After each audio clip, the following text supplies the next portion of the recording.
우리는 지난 시간에 가나안 땅에도 기근이 들 수 있다 하는 것을 살펴보았고요. 그럼에도 불구하고 가나안 땅에 머물러 있었어야 했는데 그 가나안 땅을 버려두고 애굽 땅으로 갔던 아브라함과 그의 아내 사레가 어떤 곤란한 일을 처했는가 하는 것과 또 아브라함의 잘못과는 상관없이 일방적으로 하나님께서 하셨던 약속을 지켜나가시는 하나님의 모습을 살펴보았습니다. 바로는 하나님이 두려워서 사레를 돌려보냈다면 사레의 일종의 몸값 내지는 지참금으로 아브라함에게 오빠인 줄 알았으니까요, 선물을 했었던 모든 재물들을 마땅히 돌려달라, 또 어떤 면에서는 손해배상도 청구할 수도 있었을 터인데 아브라함에게 이미 주었던 물질들을 일체 요구하지 않았습니다. 아마 하나님을 향한 두려움이 또한 개입됐기 때문에 그랬겠죠. 그러다 보니 오히려 아브라함은 자신이 절반의 거짓말, 자신의 아내인 사레는 실제로 이복 누이였다 그랬죠. 이복 누이이자 아내이기 때문에 지금 아내라는 말은 안 하고 과거에 이복 누이였다라는 것을 말한 셈이니 사실은 절반의 진실을 말한 셈이죠. 그러나 어쨌든 그것은 거짓이었고 그 거짓을 행했는데도 불구하고 자신의 삶을 책임지시는 하나님의 모습을 확인하게 되었습니다. 이것이 아브라함과 롯에게서는 전혀 다른 차이로 나타나게 되죠. 오늘 우리 창세기 13장을 이해하기 좋은 말씀이 잠언 17장 1절을 한번 확인해 보는 것이 좋을 것 같아요. 한번 찾아보겠습니다. 잠언 17장 1절 말씀입니다.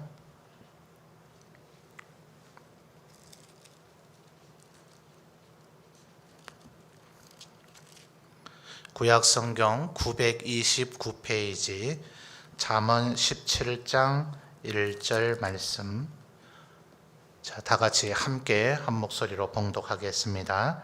마른 떡 한 조각만 있고도 화목하는 것이 제육이 집에 가득하고도 다투는 것보다 나으니라. 아멘. 이 17장 1절에 마른 떡 한 조각만 있고도 화목하는 것이 제육이 집에 가득하고도 다투는 것보다 낫다. 제육, 예전 개역 성경에는 육선이라고 되어 있었어요. 어쨌든 고기류를 얘기하는 거죠. 아무래도 그저 빵이나 떡만 먹는 것보다, 밥만 먹는 것보다 고기를 먹을 수 있다는 것은 경제적인 여유를 얘기하겠죠. 잘 사는 거죠. 근데 잘 사는데도 불구하고 집안에 늘 불화가 있다면 그게 뭐가 좋겠냐 하는 거죠. 별로 좋지 않은 푸성기 같은 그런 잡곡밥 같은 그런 보잘것없는 식사를 하더라도 화목하는 것이 낫다. 근데 도대체 무엇으로부터 이것이 이루어질 수 있느냐 하는 겁니다. 창세기로 돌아와서 보시면 어떤 면에서 모세는 지금 14장의 줄거리는 뭐겠어요? 여러분이 만약 지금 국어 시간이라고 한번 생각을 해보세요. 창세기 13장을 읽고 줄거리를 한번 요약해보라. 우리 옛날, 요즘은 초등학교라 그러죠. 국민학교 다닐 때 그런 거 해보지 않으셨어요? 13장의 줄거리는 무엇인가? 뭐라고 해야 되겠습니까? 아브라함과 롯이 서로의 재산이 많음으로 다투다가 헤어졌다. 이렇게 얘기해야 되지 않겠어요? 그러니까 사실은 그게 메인 줄거리고 메인 스토리죠. 그런데 자칫 잘못 보면 모세는 별로 기록하지 않아도 될 것 같은 것들을 기록을 했어요. 그것이 4절과 그리고 18절의 내용입니다. 자, 여러분이 4절과 18절을 한번 대조를 해보세요. 그 두 개의 성경 구절에서 공통적으로 나타나는 얘기가 뭡니까? 창세기 13장의 4절과 18절을 대조해 보시면 이 두 절에 공통적으로 나오는 얘기가 있어요. 뭡니까? 아브라함이 하나님 앞에 뭐 했죠? 제단을 쌓았어요. 다시 여쭙겠습니다. 누가 그렇게 했다고요? 그러면 빠진 사람이 있네요. 누구는 안 했네요. 그렇죠? 누가 안 했어요? 롯은 그런 것을 안 했더라 하는 거예요. 이게 잠언 17장 1절의 그 명제의 비결입니다. 가난하면 무조건 화목한 거 아닙니다. 가난해도 더 싸울 수 있죠. 우리 아버지는 돈 안 벌고 뭐 했노 이럴 수 있고요. 또 남편은 아내에게 벌어다 준 돈 다 어디다 썼노 이렇게 말할 수 있고요. 또 아내는 뭘 가져다 줬다고 큰 소리 치나 이렇게 또 얘기할 수 있죠. 가난하다고 화목하게 되는 건 아닙니다. 또 부자라고 해서 무조건 다투게 되는 것은 아닙니다. 솔로몬이 기록한 잠언은 뭘 얘기하고 있을까요? 하나님을 잘 믿고 경외하는 것이 물질의 많고 적음보다 더 중요하다. 하나님을 잘 믿고 섬기는 자, 우리 지금 신년 감사 예배로부터 지난 주일까지 화목과 화평에 대해서 아마 우리 성도님들 귀에 딱지가 않도록 제가 말씀드렸던 것 같아요. 에베소서 2장의 개념을 보니 십자가는, 그리스도의 십자가는 뭐라 그랬죠? 모든 막힌 담을 허시는 하나님의 화평이다. 그런데 그 하나님의 화평을 이루려고 하면 인간 각 사람이 하나님과 화목할 때야 비로소 그 화평이 이루어진다. 그래서 바울 사도는 고린도후서 5장 17절 이하에서 하나님이 우리에게 주신 직분도 화목하게 하는 직분이고 우리에게 주신 말씀도 화목하게 하는 말씀이라고 정의할 수 있다. 이렇게 바울 사도가 얘기해 주고 있다 그랬죠. 그러니 잠언 17장 1절에서 화목하게 되는 비결은 돈 없고 가난해지면 되는가? 그러면 있는 돈 다 내다 버리면 될 거 아니에요. 집에 있는 재산들 전부 다 마당에다 다 내놓고 불 살라 버리면 될 거 아닙니까? 만약 돈이 없다고 화목하게 되는 거라면 말입니다. 솔로몬이 하고자 하는 얘기는 돈이 많고 적음을 얘기하고자 하는 것이 아니라 돈이 많다고 해서 화목하게 되는 것은 아니다. 성경 전체를 보면서 말씀 한 곳 한 곳에서 강조된 부분과 그렇지 않은 부분을 종합을 할 수 있어야 되는데요. 잠언의 그 화목의 비결은 성경 전체를 꿰뚫어 보니 뭐라는 거죠? 하나님 앞에 그의 믿음이 있을 때 화목하게 되더라 하는 거예요. 분명히 6절 하반절에 보면 아브라함과 조카 롯이 갑자기 싸움을 시작하고 있다고 얘기하고 있어요. 놀랍잖아요. 분명히 갈대아 우르에서 출발한 이들이 우리가 12장 1, 2절들을 살펴볼 때 그 앞에 있는 창세기 11장 끝부분에서 갈대아 우르에서 출발한 것은 사실은 아브라함만은 아니었다라는 걸 확인했죠. 나홀의 데라의 후손이었던 나홀과 하란과 그리고 아브라함의 집안들이 전부 다 함께 갈대아 우르에서 출발을 했지만 조카 롯과 아브라함 외에는 가나안 땅까지 이른 이들이 없었다. 나머지들은 중간에 하란에서 중도 이탈, 중도 포기, 중도 탈락해 버렸더라 그랬죠. 그렇다면 조카 롯은 물론 그의 아버지가 이미 세상을 떠났기 때문에 아마 삼촌인 아브라함을 더 의지하느라 거기까지 따라왔겠죠. 그때부터 갈대아 우르에서부터 출발할 때부터 아브라함과 조카 롯은 앙숙이었다. 매일같이 싸웠다. 하루라도 안 싸우면 잠을 못 잤다. 이랬다면 다른 모든 일가 친척들이 하란에서 나고 했을 그때에 조카 롯이 굳이 가나안 땅까지 아브라함을 따라왔겠습니까? 다른 일가 친척이 거기 더 많이 남았는 것을요. 그런데 조카 롯이 굳이 아브라함을 따라 가나안 땅까지 왔다는 것은 아브라함과 조카 롯이 이전의 사이가 나쁘지는 않았다는 것을 의미하죠. 그런데 6절과 7절을 보니 갑자기 애굽을 다녀온 이들 사이에 다툼이 발생하고 있더라 하는 거예요. 6절의 얘기는 그들이 소유가 많아서 그 땅이 그들이 동거하기에 넉넉하지 못하다. 6절의 이 얘기는 소위 말하는 팩트 체크가 아니라 그들의 주장입니다. 아브라함의 목자들이 말하고 롯의 목자들이 말하길 이 땅은 너무나 좁아 터져가지고 우리가 함께 살 수가 없네. 저것들 좀 없으면 훨씬 좋겠구만. 이런 식으로 지금 말을 하고 주장을 했다는 거예요.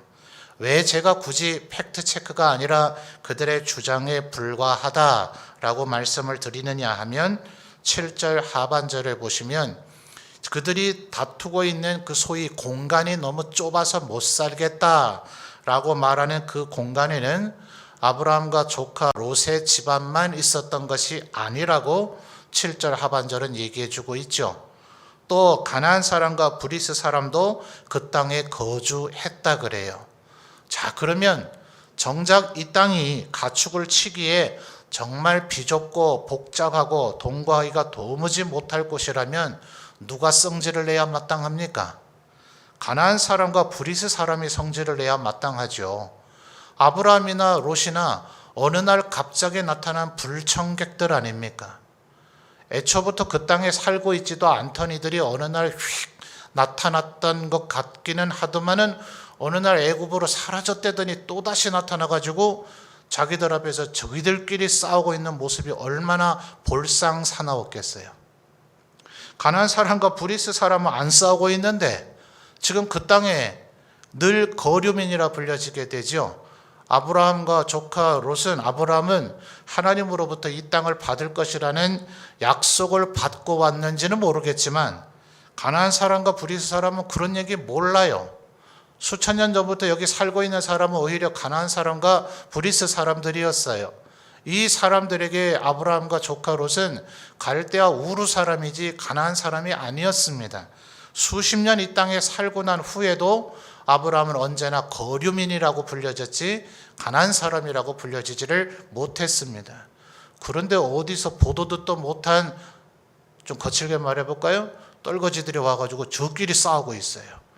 세상에 이런 볼상사나운 꼴이 어디 있습니까? 우리도 이 땅에서 잘 견디며 살고 있는데 쟤들 뭐냐? 어디서 나타난 것들이 여기서 저거가 지금 땅이 좁니 비좁니 이러면서 저끼리 싸우고 있느냐? 이런 평을 듣지 않았겠냐고요. 뭐 하면 이렇게 돼요? 하나님을 앞에 경건을 잘 유지하지 못하면 돈의 노예가 되어버리면 이 꼴이 난다 하는 거예요. 왜 자꾸 17장 잠언 17장 1절이었죠? 육선이 집에 가득하다면 이 정도쯤 됐다면 먹고 살만 하잖아요. 그러면 안 싸우고 살 것 같지 않습니까? 아마 우리 성도님들도 돈이 풍요롭고 돈이 윤택하고 막 차고 넘쳐서라기보다는 살아오다가 조금 돈이 궁핍해서 꼭 필요한데 쓸 돈이 없어서 그것 때문에 참 본의 아니게 가족들과 갈등을 일으키고 서로에게 마음에 상처가 되는 말도 주고받고 또 꼭 뭐 말을 주고받아야 그렇겠습니까? 예를 들어 자녀들이 뭔가 꼭 하고 싶은 게 있는데 부모가 돈 없는 줄 아니까 아예 말을 안 하죠. 말을 안 하지만 애들이 시무룩해 있는 거 보면 뭐가 필요한지 알죠. 또 아내가 살림 살다가 여러 가지 힘들고 어려워서 그 얼굴에 근심빛이 있으면 그거 모를 남편이면 그 진짜 남의 편이겠네, 그죠? 그걸 아니까 남편은 아내가 굳이 바가지를 긁지 않아도 속이 상하겠죠. 왜 그럴까요? 그러면 돈이 많으면 이제 고기라 꽤나 좀 고깃건 끊어다 놓고 먹을 정도 될 정도로 돈의 여유가 많다면 늘 행복할 것 같지 않아요? 근데 이 돈이 언제나 내 주머니에 있는 건 아니거든요. 참 들어오기는 어려운데 나가는 건 쉽죠.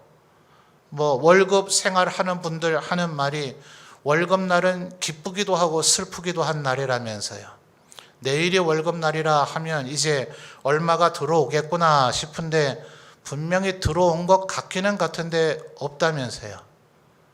뭐 누가 인터넷에 그런 글을 올렸더만요. 하나님 지갑은 두껍게 해주시고 몸무게는 가늘게 해주세요 했는데 기도응답을 반대로 해주셨어요 이러더라고요. 뭔 얘기인지 모르시는가 봐요. 돈은 좀 많아지고 살은 날씬해지길 바랬는데 돈은 늘 없고 살만 자꾸 찐대요. 그래서 올해는 반대로 응답해 주지 마시고 꼭 제가 기도한 대로 응답해 주세요 이렇게 뭐 웃자고 한 얘기겠죠. 그렇게 글을 올린 것들이 있더라고요.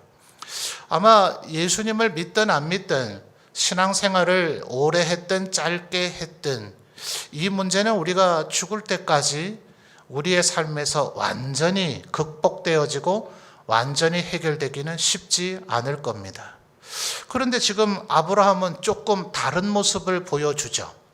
분명히 7절 말씀을 보니 아브라함의 가축의 목자와 롯의 가축의 목자가 그 다음 무슨 단어가 나타나죠? 자, 보고 계세요? 7절 다시 같이 보시죠. 그러므로 아브라함의 가축의 목자와 롯의 가축의 목자가 그 다음 무슨 단어가 나타났어요? 서로 다투고죠. 자, 우리 정확하게 얘기합시다. 이 싸움의 책임은 누구에게 있습니까? 양쪽 모두에게 있다고 지금 모세는 냉정하게 얘기해 주고 있죠. 그러니 아브라함의 목자들도 잘못했어요? 잘못 안 했어요? 잘못했습니다. 서로 다투었다 했으니 우리의 마음과 감정은 롯이 문제야. 롯의 목자들이 문제야. 하여튼 이것들이 문제를 일으키는구만.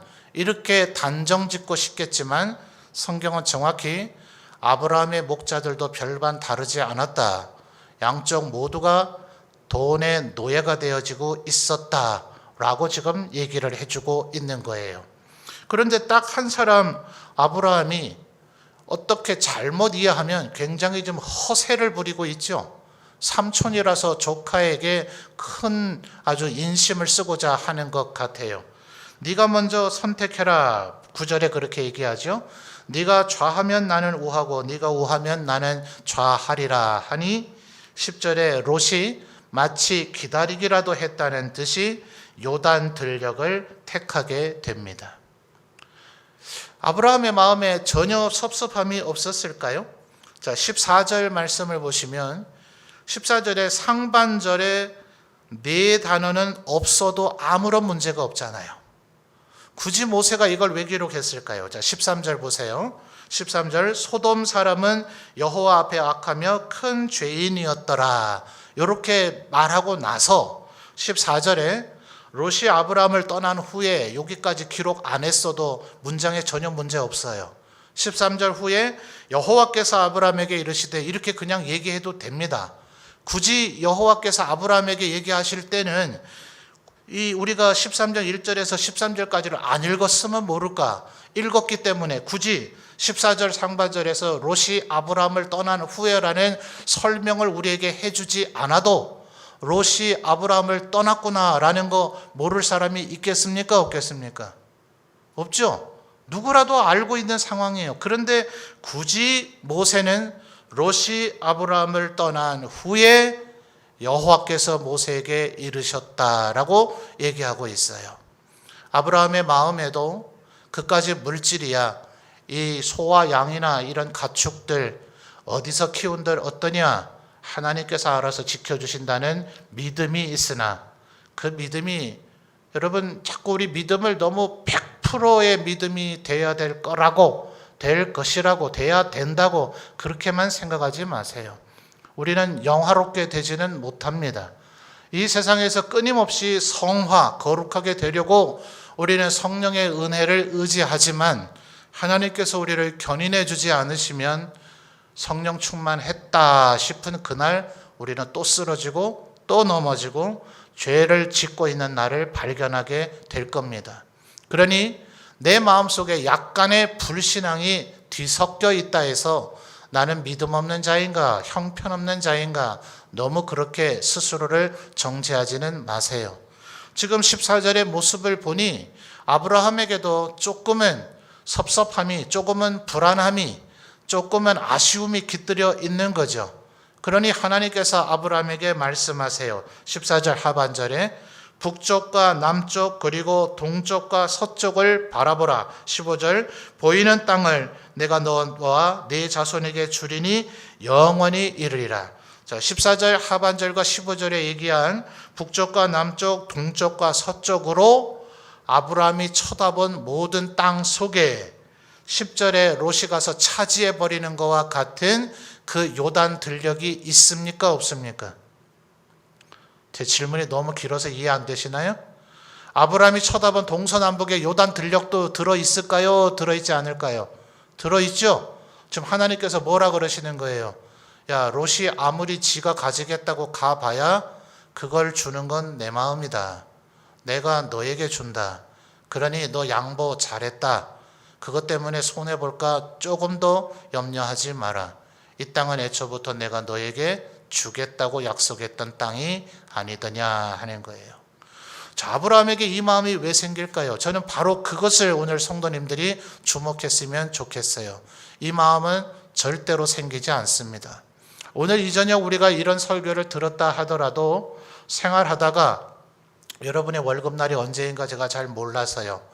다음 월급날이 다가오면 주머니의 잔고, 통장의 잔고가 떨어지면 이 말씀은 온데간데 없이 우리의 뇌리 속에 사라지고 돈에 대한 두려움이 또 우리에게 찾아들 거예요. 돈은 좀 쌓아놓고 살면 좋겠는데, 돈이 없어서 여전히 힘들고 어려운데, 이러다 내가 아주 절박한 위험한 상황에 처하면 어떠할까? 어쩌면 이 근심은 우리가 이 세상을 떠나는 그 순간까지 끊임없이 우리를 괴롭힐 것입니다.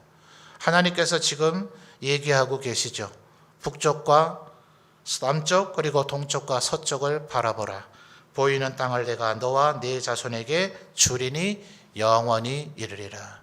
바로 아브라함에게 이 믿음이 생기게 되는 데는 아까 우리가 확인한 대로 4절과 18절에 이 하나님 앞에 제단을 쌓는 것이 똑같이 애굽에서 막대한 부를 이루는 경험을 했는데도 불구하고 아브라함과 롯이 전혀 다른 모양새를 취하게 되더라 하는 거예요.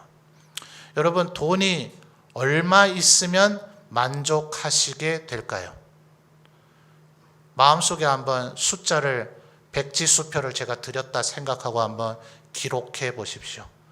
얼마 정도 있으면 여러분 근심 걱정 안 하고 믿음으로 하나님께서 내 삶을 책임져 주시는구나 하는 온전한 믿음 속에 살 수 있겠습니까? 근데 그 액수 내 손에 쥐어져도요, 믿음이 없는 사람은 절대로 만족하지 못합니다. 저는 사실 아버지도 목회자였기 때문에 세상에 말하는 그 부유함을 그렇게 누려보지는 못했어요. 근데 직접 경험은 안 해도 간접 경험은 많이 하잖아요. 아마 저보다 연세 많으신 분들 많이 계시지만 저보다 많은 사람을 만나보지는 못하셨을 겁니다.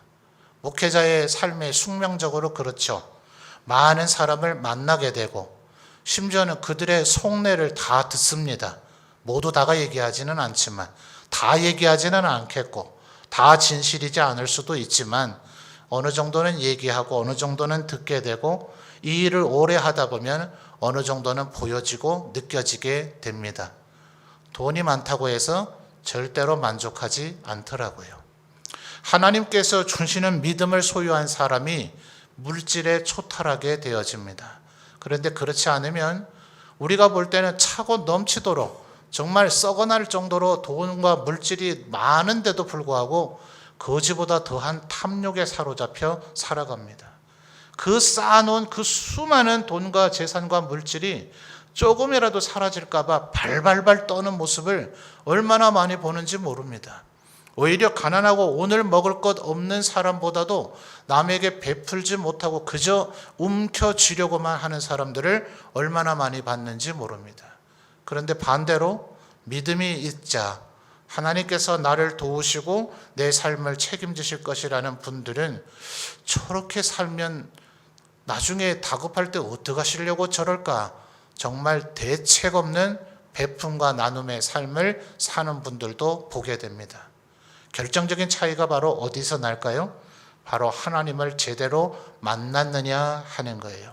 똑같이 애굽을 갔다 왔지만 아브라함은 거기서 자신의 허물과 잘못이 있음에도 불구하고 오히려 손해배상 청구를 받아야 마땅한 짓을 했는데도 불구하고 자신의 삶을 책임지시는 하나님을 보았지만, 롯은 애굽 땅에 갔다가 웬 횡재인가 삼촌 덕택에 덩달아 갑자기 부자가 된 그의 눈에는 하나님도 보이지 아니하고 삼촌 아브라함도 보이지 아니하고 오직 손에 쥐어진 돈과 가축과 물질밖에 보이질 않습니다.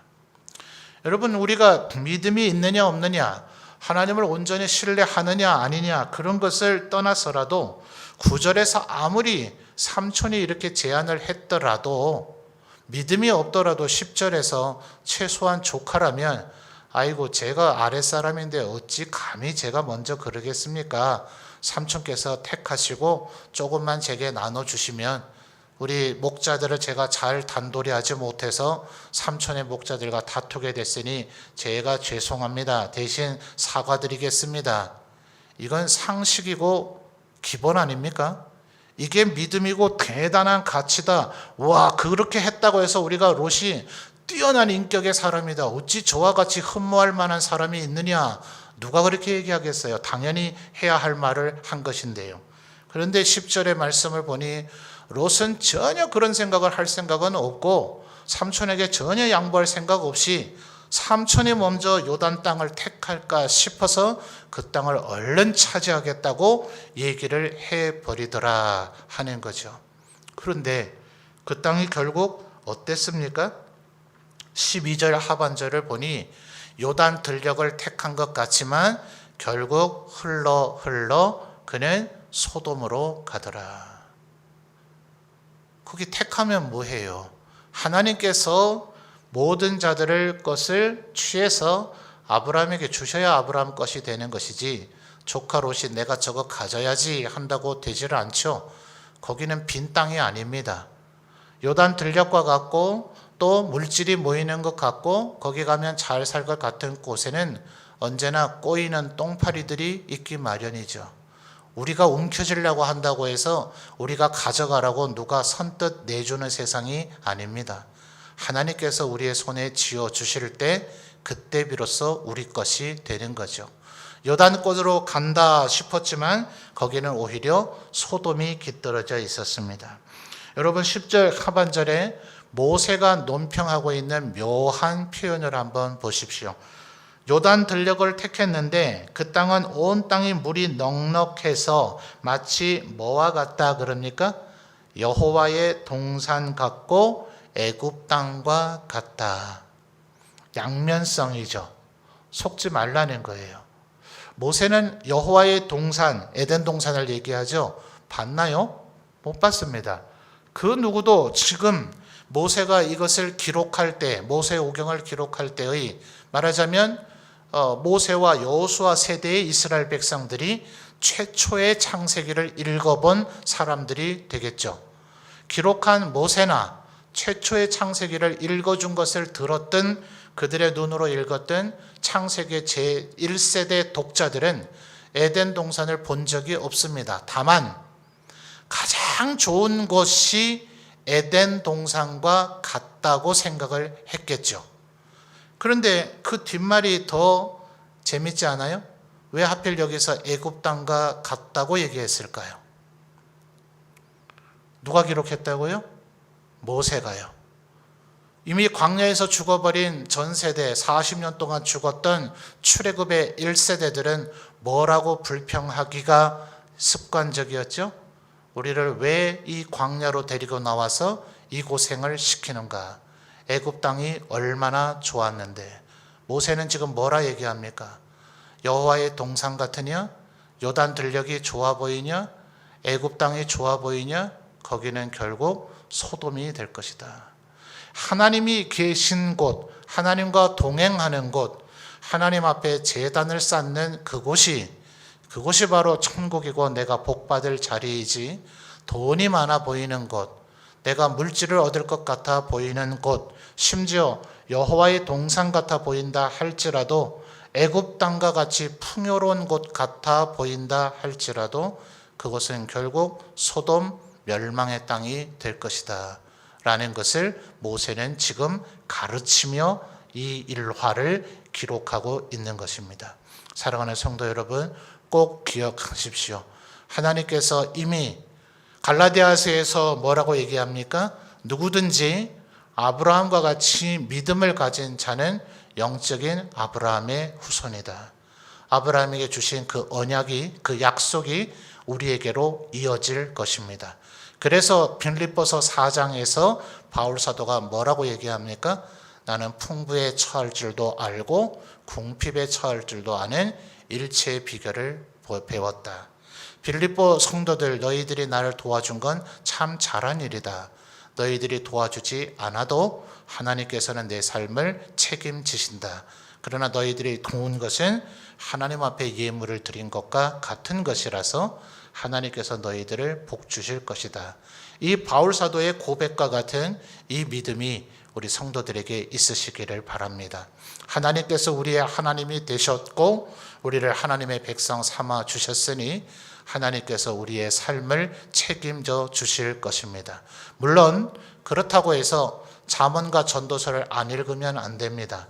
잠언과 전도서를 읽음으로 진정한 믿음인가를 우리가 균형 잡아야 되는데, 하나님께서 내 삶을 책임져 주신다는 말의 의미는 내가 아무런 일도 하지 아니하고 소위 실업자로 백수로 살아도 된다라고 얘기하는 게 아니며, 게으르고 나태해도 된다는 얘기도 아니고, 지혜롭지 않게 멍청하게 한다는 얘기도 아니며, 직장 상사 앞에서 눈 가리고 아웅하듯이 볼 때만 일하는 척하는 자로 살아가라는 얘기가 아니라고 성경 여러 곳에서 얘기하고 있습니다. 그렇게 한다고 됩니까? 주인이 보든 안 보든 내가 열심히 한다고 됩니까? 내가 열심히 공부하고 지혜를 습득해서 학벌도 잘 받고, 소위 젊은 세대들 세상에 얘기하는 것처럼 스펙을 잘 쌓는다고 내 앞길이 탄탄대로로 열려집니까? 직장의 상사들과 인간관계를 잘 맺으면 내가 인정받고 승진하고 출세하게 되어집니까? 시편에 보니 주님께서 내 땀의 열매는 두 손 가득 쥐어주는 것은 하나님의 은혜이고 축복이다. 그러니 내가 해야 할 나의 도리를 다 하고 나서라도 우리가 복받는 길은 어디입니까? 예배의 자리요 기도의 자리가 우리가 복받는 근원된 자리다 하는 것을 꼭 기억하시기를 바라요. 그래서 4절과 18절에 모세는 이 한 두 줄을 절대로 안 적을 수가 없었습니다. 왜 아브라함은 이와 같은 믿음을 견지할 수 있었는가? 그는 언제나 가는 곳마다 하나님 앞에 제단을 쌓는 이였다.